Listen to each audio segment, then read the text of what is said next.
Talks. I'm Cheryl Crofoot Knapp, author of Undefeated, Innocence, a book about the journey of finding God's grace in caregiving. Are you one of the 65 million caregivers?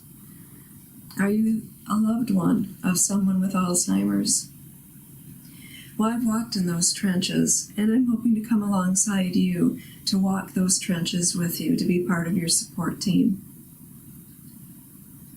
One of the first realizations of how intense my mother's Alzheimer's had gotten was on one of our trips to her psychiatrist's office in Little Rock. We were about 3/4 of the way down, and she asked, "Where are we going? Are we in St. Paul?" And we reminded her that we're going to see Dr. Bradley in Little Rock, Arkansas. "Well, I thought we're in St. Paul. Little Rock, that'll take us a couple of days to get there." We said, "No, it won't, Mom." And my husband and I looked across at each other in the front seat of our car. And then Mom went silent for about 2 or 3 minutes. And then she proclaimed, "Okay, I'm back now." And our thought was, where did you go? Alzheimer's is a difficult disease, and I understand how tough that is. I understand how tough it is to care for someone we really love. I've been through the Alzheimer's journey twice. My dad lost his battle in 2010, and my mom lost her battle in 2016. I'll share another story with you as to how deep I understand how difficult this might be for you. Every Sunday morning, we would go over and pick up Mom from her assisted living community, her assisted living apartment, to pick her up to go to church, and we'd have an awesome day at church, including Sunday school and a service, and come back to her apartment just before lunch. Well, she had trouble getting the key into her mailbox, and she had trouble getting her key into her door, and she'd be cussing and swearing because nothing would work. And we got into her apartment, and I started sorting through her mail and looking through her calendar and cleaning up her little kitchen and telling her we need to go out and put some more bird seed in the little bird feeder we had outside her window. And there just began to become an intensity for my mom because there were so many things to get done in a period of time, and it started to cause a lot of stress on her. And I noticed when she had a lot of stress, her pupils would get very constricted, would get very, very small. And I saw that happening to her, and I just stopped what I was doing, and I took a deep breath, and I held my mom's face in my hands, and I said, "Mom, look at me. Now look at me. Now you know I'm your daughter." She said, "Yes, you're my daughter, Cheryl." And I said, "Mom, it's okay. I'm right here, and I love you." And every time that her eyes would start straying, I would say, "Mom, again, just look at me. Let me bring some comfort here. Just let me hold you."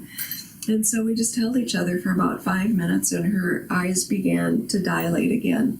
And she was able to eliminate that moment of high anxiety, because people who are with Alzheimer's live in a lot of fear. Part of that fear, when we don't have Alzheimer's, we have memories and pictures, and we can see pictures and remember the names of the people in the pictures.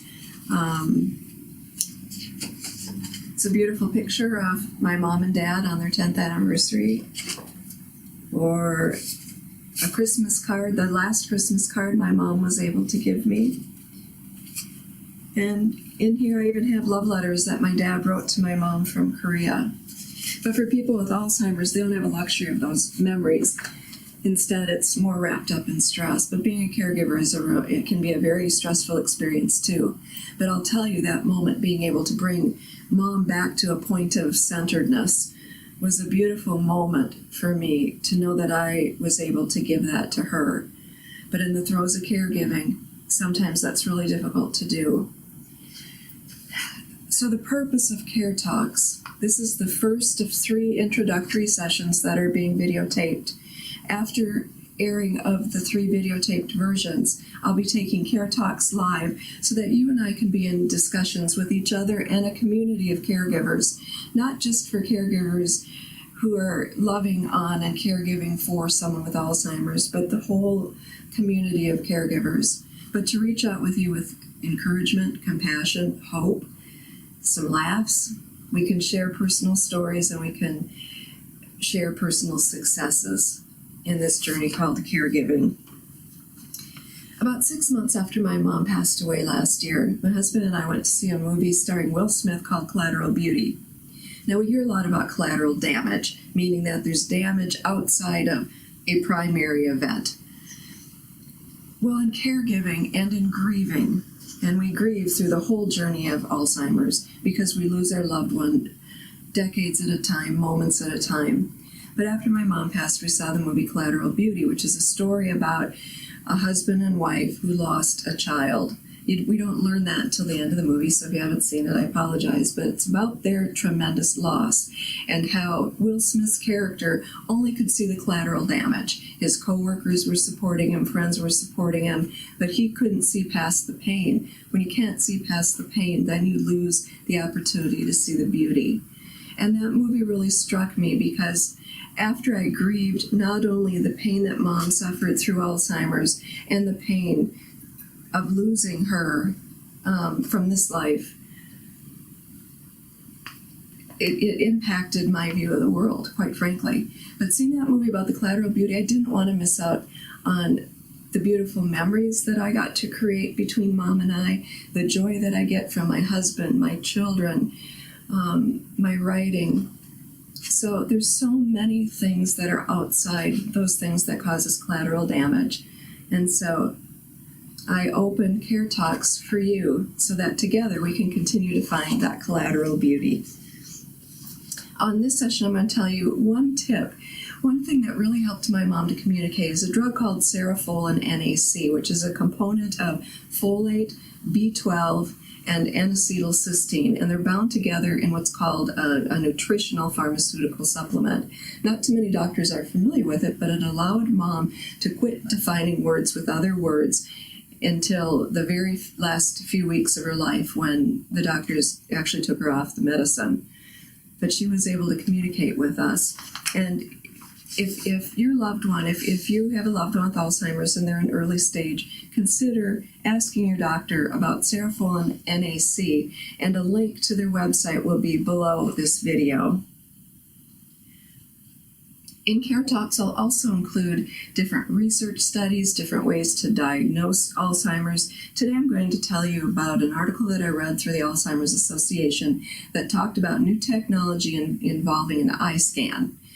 Now, I go to an eye doctor that routinely scans my eyes, and I spoke to him about this and asked him if the machine that he's currently using would allow to be able to see back into the retina to the point of being able to detect certain changes in the retina that have now been found to be particular to Alzheimer's disease. And he said they're just one upgrade away from being able to detect that. And so it would be a wonderful diagnostic tool. And later in Care Talks, when we go live, we can have discussion as to, would you have the scan? Would I have the scan? There's also gene tests. I don't know, but we can open up that discussion. I also want to include a component of how important I believe having a strong faith in the Lord, a strong faith in God to be able to carry us through this journey called Alzheimer's, to look for His grace. I have two Bible verses for you today, taken from the Old Testament. One is from Job 37:5, which says, God's voice thunders in marvelous ways. He does great things beyond our understanding. And from Isaiah 43:1, he says, do not fear, you are mine. There is hope and joy in caregiving. But sometimes we do grieve. Sometimes that gets difficult. I'm going to read you an excerpt from Undefeated, Innocence about what it felt like the day that I lost my mom, and I'll conclude with to what I call Ode to a Caregiver. But I had gone up to the 6th floor nursing station to gather up the rest. My mom passed away in the emergency room. I went up to the 6th floor to be able to gather up her possessions. And so that's where I'm going to start this reading. I visited with the nurses on the 6th floor, and we cried together. They truly loved my mom, despite her often rugged demeanor. We realized that some of Mom's things were still there, so we gathered up her remaining possessions, and I lovingly bagged them up. After a series of more hugs and tears, I escorted myself through the security doors of the psychiatric unit for the final time. The metallic, empty elevator took me to the ground floor, and I proceeded to walk through the seemingly empty corridor filled with the empty faces of lonely strangers, carrying in each hand a final bag of the tangible remnants of Mom's painful journey home. I exited through the emergency entrance I had frantically entered 90 minutes earlier, pausing long enough to wonder how many other families' lives were being changed at that moment in time, just like mine. I will forever rejoice that God selected me for this role of caregiver in both my parents' lives, particularly for my sweet mama. I intimately shared in her final 3 years of life, filling us both with hope, joy, peace, and love. The reality is that we intimately shared 58 years of my life too. She was the life partner God gave me to be my angel on earth, and we loved each other like crazy. Ode to a Caregiver. I miss the softness of your hands because I held them. I miss the softness of your voice because I listened. I miss the softness of your lips because I kissed them. I miss the softness of your eyes because I gazed into them. I miss the softness of your heart because I knew it. I miss the softness of your soul because I felt it. I miss the softness of your tears because I wiped them away. I miss the softness of your smile because we laughed. I miss the softness of your skin because I stroked your face. I miss the softness of your hugs because we shared them.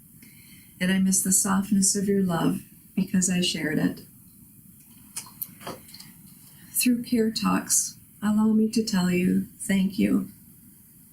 Thank you for understanding that this, despite being a painful journey, may be one of the most beautiful journeys of your life. But through Care Talks, we'll encourage each other together, we'll grow together, and let me know if there's questions that you'd like me to search out for you. But this Care Talks is for you. Thank you for joining me in part 1. Thank you.